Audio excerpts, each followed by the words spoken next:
9-7. All right, welcome, ladies and gentlemen, to Hersey Hoops' latest original podcast production, The Network, Episode 6, which features interviews with Hersey basketball alums across a variety of careers and majors to highlight the connection between interscholastic athletics and career achievement. We hope the network can serve as a bridge between our alumni's experiences in high school basketball with that of their professional successes. The Network podcast is brought to you today by Barrick Inc., softball jerseys, company polos, senior night banners. Barrick Inc. specializes in silk screening and embroidery, is your go-to call for all your promotional needs when deadlines matter. Barrick delivers. Ask for Tim Cafaro. Tell him Hersey Basketball sent you. And then last, subscribe to Hersey Hoops on Twitter or Instagram for live episodes of the network, which can also be found on YouTube, Spotify, or SoundCloud. An honor and a privilege to welcome our sixth guest, Dr. Jon Guillaume, Hersey class of 1988. Long time ago. State champion in 1987 of Hersey Huskies football, graduate of Taylor University, Northern Illinois, and Concordia University of Chicago, where he studied educational leadership. Dr. Guillaume is now the building principal at Vernon Hills High School. Welcome to the show. Thanks, Coach. Go Cougars. So this will be your, how many years at Vernon Hills as the principal? I just finished 6. So, Okay. Yeah, I've been here at the building since it started, which we may get into here in a bit. I don't know, but so I feel like I've got my roots here for quite some time, but I've been building principal for the last 6. And you're the third building principal in the school's history, correct? Yeah, we had actually an old 214 guy start us off, Jim Whittington, who was a former principal at Wheeling High School, actually. Okay. Was our first principal. So Awesome. Before we get into Vernon Hills and all the ground level leadership that's happened there under your watch, let's dive back into the Hersey archives a little bit here. Yeah. You and Mr. Mark Gunther graduated together in 1988. Of course, a remarkable time in the athletic history of Hersey with the IHSA State Championship in football in 87, but also a time of some pretty incredible student-athlete leadership at Hersey. Between you, Gunther, Duke Tobin, who's the director of player personnel for the Bengals now, you guys presumably had some strong internal leadership on those teams, I would imagine. Yeah, I appreciate it. We did. So Duke Tobin, obviously he's gone on to some great success. He was a year younger than Gunther and myself. But that senior year football season, that 87-88 school year, was a special year. And when I think about kind of leadership on that team, I immediately go to that senior class. So there was 4 of us that were captains, but I'm telling you, there were probably 10 others that could have been captains, just in terms of commitment to the program, commitment to what we were doing, stand-up guys, all committed to a vision. I can remember some of those early morning summer workouts that we were doing with Coach Mike Mullaney. I don't know if you know him at all. He was gone probably when you got there, but Coach Mullaney, Coach Glover kind of leading the way. But, yeah, a lot of good, solid leadership. And then when was the first time that you realized, like, hey, I'm kind of a natural at this leadership thing, both in sports and in, other contexts as well? Well, I don't know. I mean, when does someone realize they're a leader? I'll tell you what, it wasn't when I was a high school kid. I'll be kind of shoot straight with you. I was a selfish high school kid, and I thought I was a captain of that senior football season. But I would have probably just thought it was because I was good at my position and I had been a 3-year starter, and I had just been a part of the program so long. But I think in hindsight, I was a pretty selfish kid. I think I was doing the right things and maybe had some kids following me. But in terms of realizing I was a leader, that came later. And in a certain level, I'd like to go back and live some of those years again and actually practice some leadership. But I think at the time, you know this as a coach, you're looking for kids who are doing the right things, committed to the program, and if they can lead, that's a bonus. But I think a lot of times in high school kids, leadership often goes to what you're doing as an example on the floor. But then the really good leaders are the ones that are looking after the kids that aren't on the floor, are the ones that are pulling up and encouraging those that are role players. And I probably wasn't doing a lot of that as a senior in high school.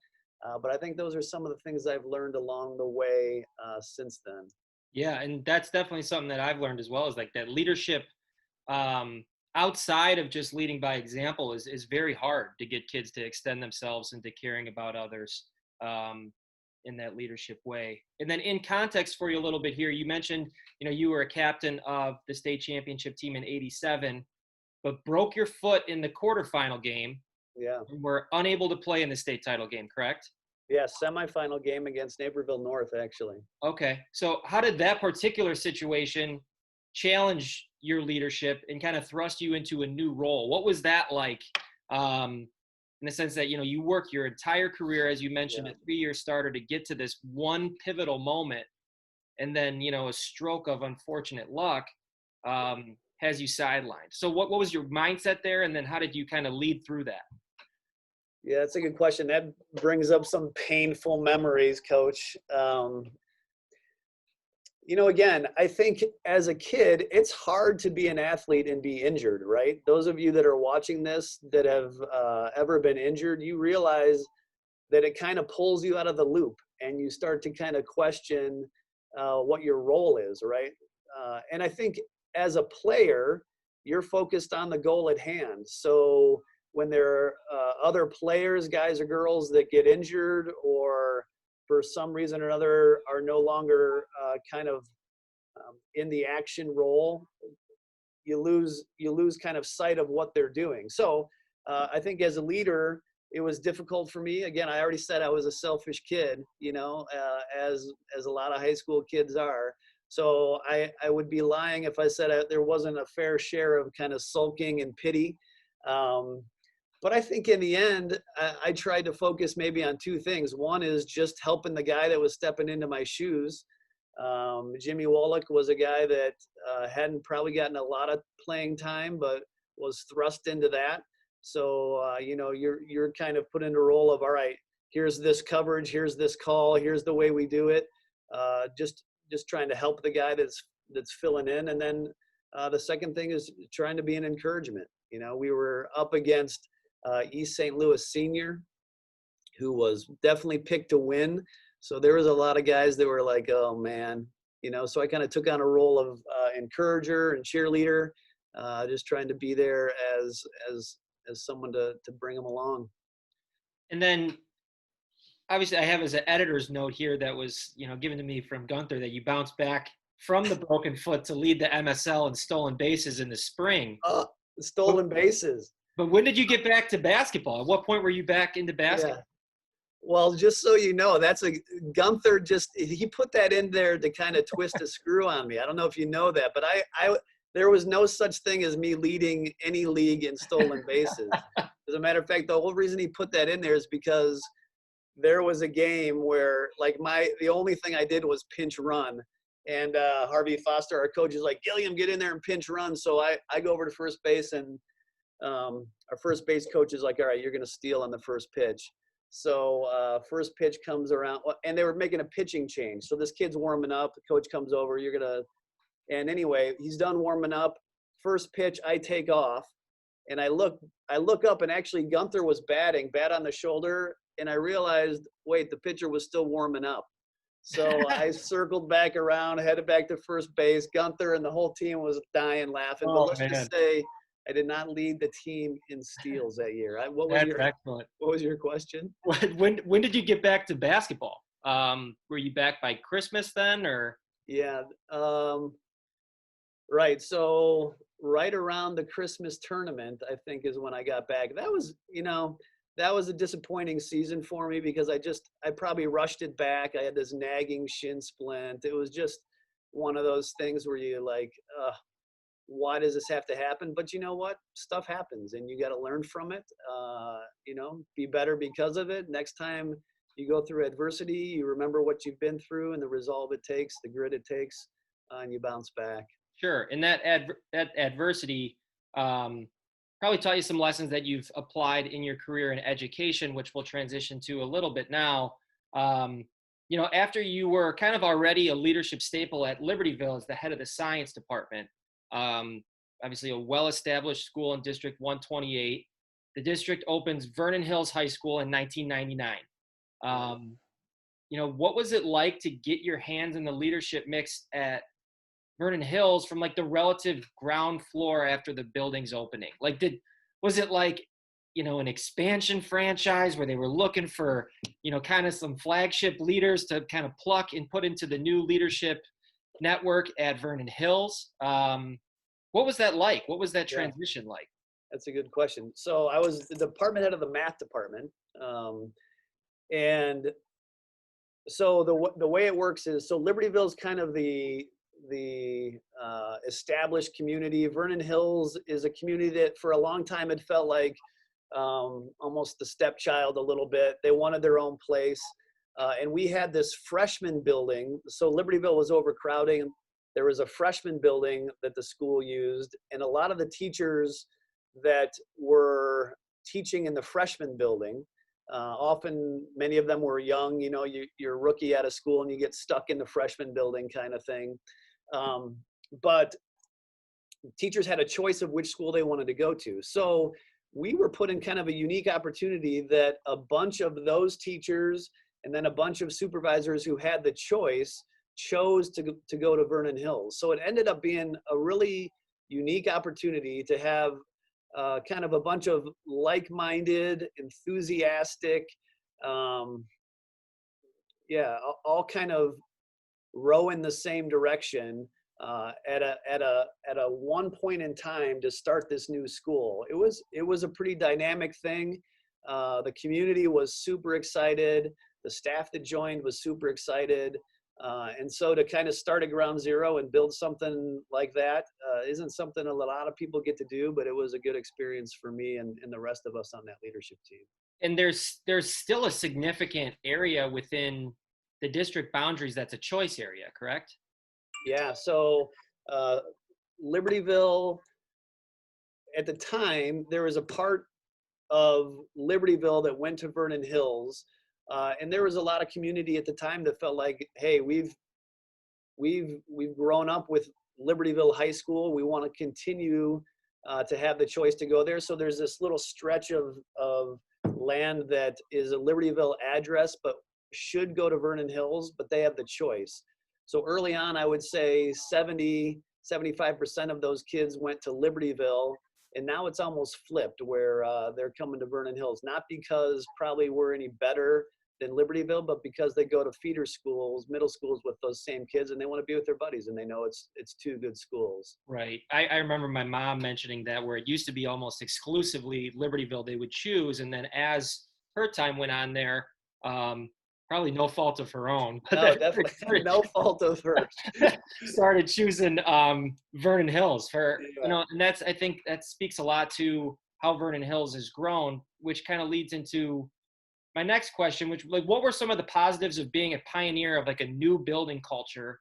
And then along that same thread, like what were some of the most difficult challenges of competing with such an established school within the same district who's had success both academically and athletically?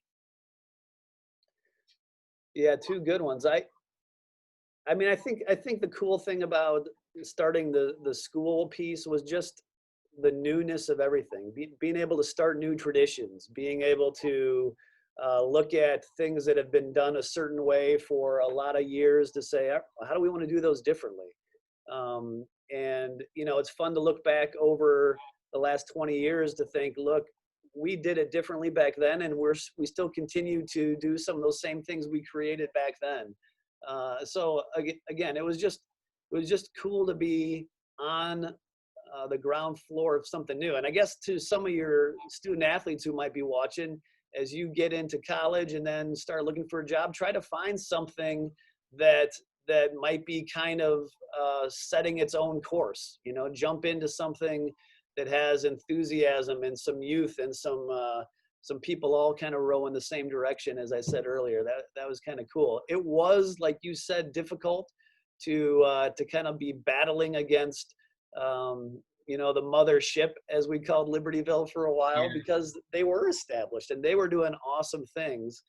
From an athletic standpoint, there was no there was no competition. Like when we played Libertyville, we got beat up pretty well, and we were a much smaller school. So fortunately, the North Suburban had a big division and a small division. I'm not sure if the MSL still does that or not. We're just in East and West, so it's just east of 53, west of 53. Yeah, yeah. So we're fortunate at that time that we were in the small side, playing kind of like-sized schools. Right. But it didn't take too long before we started kind of developing our own personality, our own success story, some confidence in our student athletes. And while I would probably say that Libertyville still has the edge on us in a lot of sports, we compete and win our share in some other ones. So it's become more of a brother-sister thing, than it used to be. Good. And then just kind of a principal specific question. The principal in a high school setting sort of sets the tone for the entire building.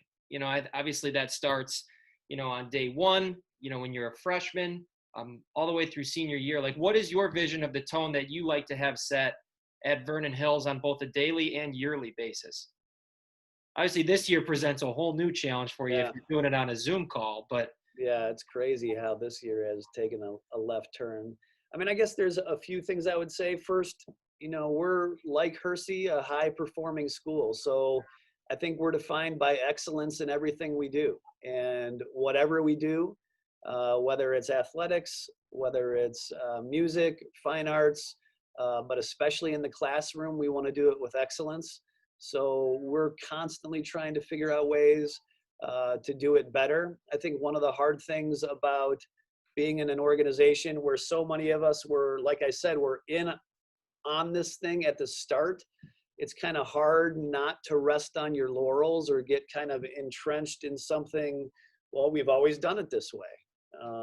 And so I think that's been something we're pretty conscious about trying to stay away from, kind of resting on laurels. So excellence in what we do, I would say the idea that we care about our kids and our community and our colleagues as a staff is another thing that I think is super valuable to an organization like a school and many organizations in different professions. But I think super important in a school, right? If you have a staff who really cares about the kids and cares about the community which it serves, that goes a long way. So trying to get staff like-minded in that area. And then maybe from a student perspective, we bring our freshmen in and we start them off with this, what we call a RIGHT assembly. And RIGHT is an acronym for respect, integrity, and trust. And I think probably those core values are the ones that we try to really instill in our kids and go back to over their 4 years here, when either we're trying to improve a situation or deal with a difficult situation, but to go back to those values is something that we stress here. Awesome. And then having lived with a principal for the majority of my life, I kind of know the answer to this question, but I think a lot of people don't. Explain some of the decisions that you make on a daily basis as a building leader that affect a building's culture. So, I think a lot of people see the principal as, they're either walking around and observing classrooms or in their office taking care of paperwork that nobody knows except maybe them and their secretary, which is entirely not the case. I know, but explain to us what a building principal does on a daily basis and how those small decisions or little strokes paint a broader stroke of what the building's culture becomes. Well, there's maybe a few things I would point to. One, you mentioned though, that idea of people see you walking around. I think the idea of being present is a really important piece to a culture of a high school. I'm not sure about the schools that I know you worked at Lake Forest and Hersey, but having an administration and specifically a principal who's present and visible and talking with kids and working through problems and kind of rubbing elbows with staff, kind of rolling up one's sleeves, I think is really important to the culture of a school. And oftentimes, you know, like any other leader, I get bogged down with details and decisions that keep me right where I'm sitting right now in my office, which is not where I want to be. Like that does not help the culture of a building to have its leader sitting at a desk. I think program and personnel probably would be the other two big ones. I mean, you talk about the most important thing a leader can do in any organization, and is to get kind of, as Jim Collins says, to get the right people on the bus, you know. And I think about some of the most important decisions that I make in a given year, and it's hiring decisions. It's getting people in the organization, like I said earlier, who all believe in what we're trying to do. And so those decisions are important. Obviously, program decisions. I mean, the number of kind of detailed decisions that we make as a leadership team on a day in and day out basis in terms of everything from curriculum that we're teaching to character education that we're doing to just, you know, managerial decisions that happen on a daily basis. There's a lot flowing in today's high schools for sure. Yes, absolutely. And speaking to, you know, personnel, one of the major things you talked about, you know, you come across a lot of kids in teaching high school that ultimately want to become teachers. And for me, the big question was, and my mom used to always tell me, well, you have to teach a subject, Austin. You know, that was the biggest problem for me, because it's never like math never spoke to me. And I'm an English teacher now, but I wasn't like a tremendous English student in high school. Yeah. So like, what specifically are you looking for in a new hire of a young teacher?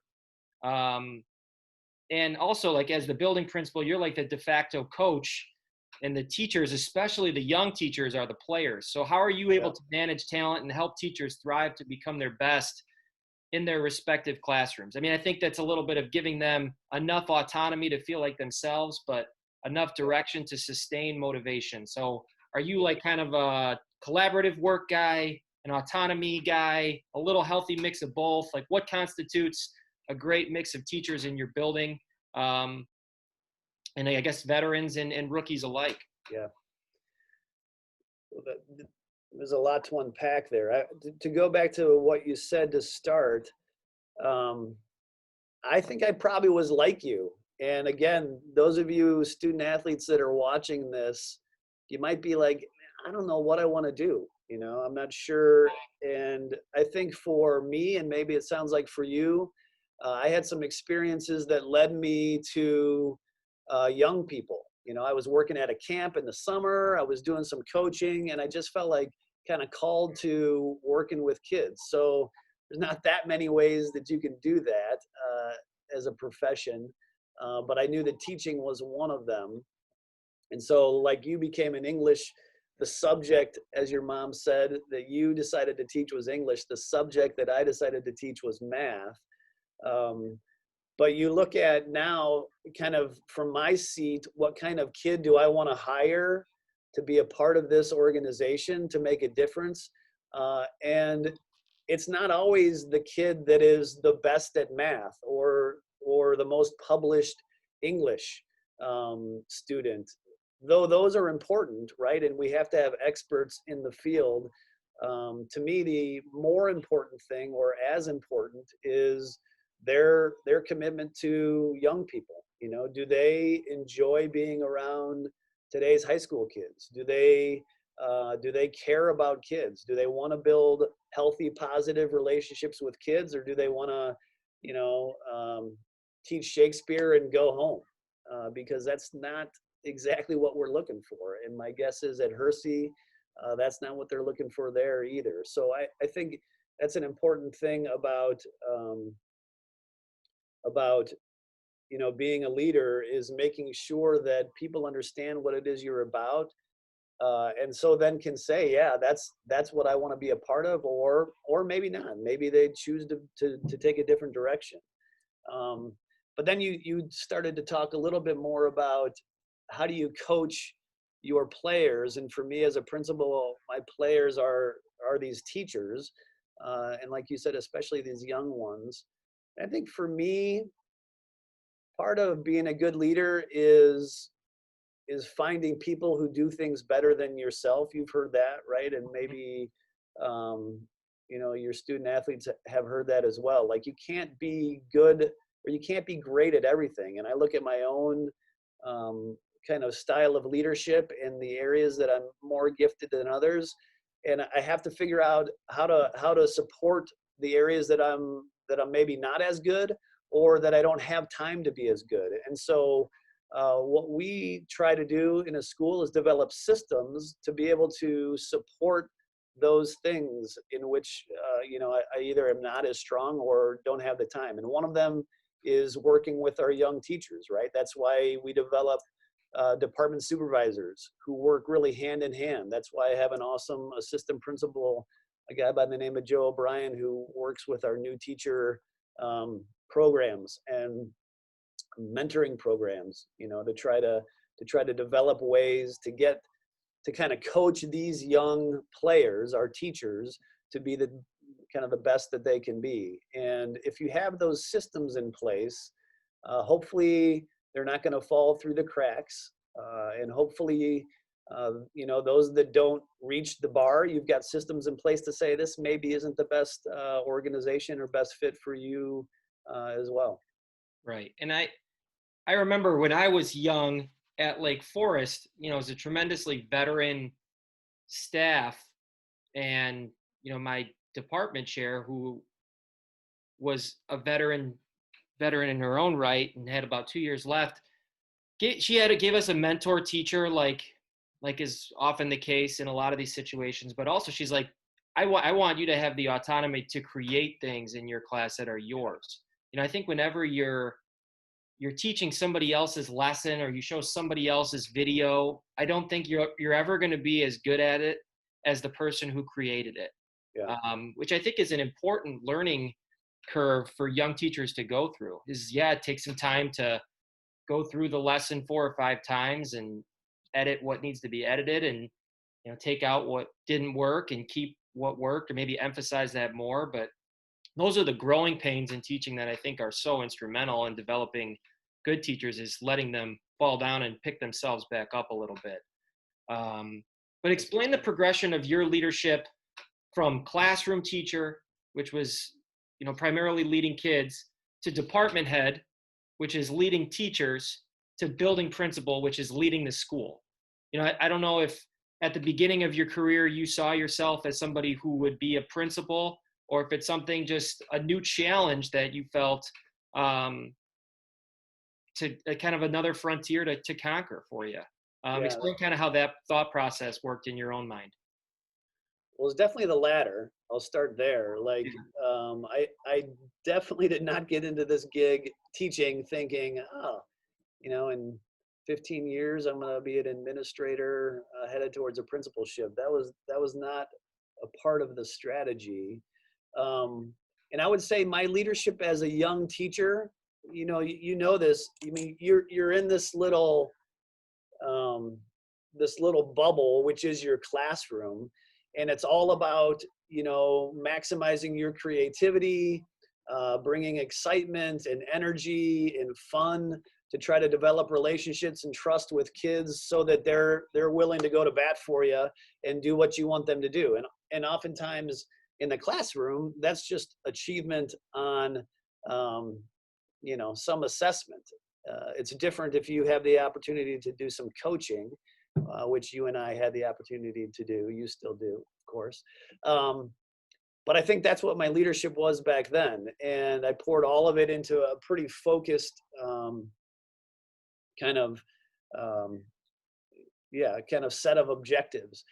Then I became department head, and all of a sudden I had to think of it a little bit more broadly than that. I think that's probably the first time that I really tried to figure out what this whole servant leadership was about. Like, what am I doing as a leader to, again, be present with those that I'm trying to lead, be useful, right? Like, what am I doing for my math teachers to try to lighten their load or take some of their burden away, because that's ultimately what people want to follow. Like, does this guy care about me enough to actually make a difference for what it is that I'm doing on a daily basis? Um, and then, also to just build trust with a group of people, again, whether it's young people or adults. Like, do they know I've got their back and that I'm willing to kind of go to battle with them? That was a good learning experience as a department supervisor. And then I think as a principal, I mean, you try to develop those same strategies, though it's more difficult when you're talking about more and more people with more and more systems. But it goes back to a little bit about what I said about being present. It's still important that you're that. It's still important that you're humble, right? Like, you're not bigger or better than anyone in the organization. You're all pulling, towards this one direction together, and we're all replaceable, including me. So a certain amount of humbleness. And then I think probably being mission-minded and visionary is something that in my role as principal, you have to be, which probably is a stretch for me. Like, I'm definitely more of a detailed grunt work. Just let me hammer out the details. I think part of being a good leader is being a good manager, and I'm a good manager, but there's more to it, right? And it's that mission and vision part of it that I've really had to force myself to get better at. And we've developed a mission here that is really kid-centric. And it's something that we've been able to kind of jump on together and work towards together. But my leadership has definitely developed, and I'm not there yet. And probably when I retire, I'll look back and think, man, I should have done this better, or I wish I would have been better at this. But I think that's part of learning and growing. You never really master it. Totally. And then all the hard questions are over. Obviously, as a career in education, you've probably had an innumerable amount of name mispronunciations of Gilliam. How do you teach kids to spell it? Because I think it's harder to spell than it is to say. It for sure is. Well, first of all, if you know French, you got it easy, because it's Guillaume, which is William in French. So anyone that knows French is like, oh, your name is not Gilliam, it's Guillaume. Why do you hack it up that way?